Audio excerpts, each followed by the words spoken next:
ও নিজে নিজে সাঁতার কাটতেছে, ফ্রেন্ডরা বলতেছে চলে আসো। এরপরে গিয়ে দেখি ও আবার যেটা নৌকা ফেরার জন্য যেটা গিয়ে আছে আর কি সেতু যেটা আছে ওইখানে ও দৌড়ছিল, হঠাৎ করে ওর হাতে ফসে গিয়ে ও মানে কি পানি চলন্ত অবস্থা স্রোত অবস্থা থাকে ও চলে গেছে।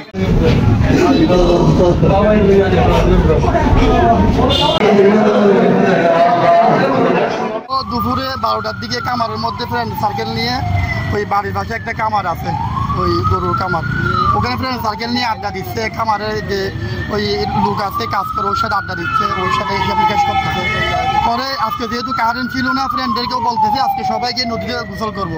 ফ্রেন্ডরা বলতেছে এখন তো জুমার টাইম হয়ে যাবে, অলরেডি 12:30 বেজে গেছে, এখন জুমার টাইম হয়ে যাবে, যাবো না। এরপরে ফ্রেন্ডদেরকে জোর করে ও স্যার আরো 5 জন ফ্রেন্ড ছিল ওদের সাথে নদীতে গিয়া করতে গেল, গোসল করতে গেল। তো ওখানে একটা সাঁকু আছে আমাদের এই বাক্কালি নদীতে, আপাতত নাই, দিয়ে পারাবার করে না, সাঁকু দিয়ে পারাবার করে।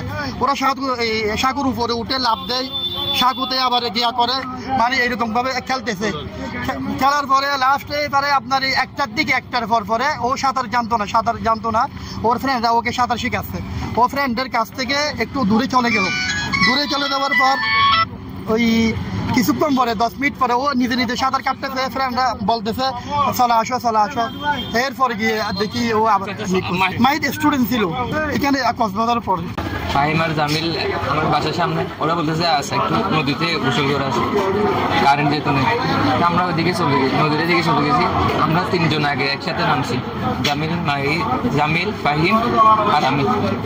তারপর আমরা কিছুক্ষণ হয়েছে 10-15 মিনিট পর দেখছি মাহিদ, বাবু ভাই আর আমার ভাই একটু সাহারিয়া ছোট ভাই, আমার ছোট যেটা আছে, ওরা একসাথে গেছি। যাওয়ার পরে আমরা প্রায় আধা ঘন্টার মতো গোসল করছি নদীতে। গোসল করার পর দেখছি হঠাৎ ওইখানে যেটা নৌকা ফেরার জন্য যেটা গিয়ে আছে আর কি সেতু যেটা আছে ওইখানে ও দৌড়ছিল, হঠাৎ করে ওর হাতে ফসে গিয়ে ও মানে কি পানি চলন্ত অবস্থা স্রোত অবস্থা থাকে ও চলে গেছে।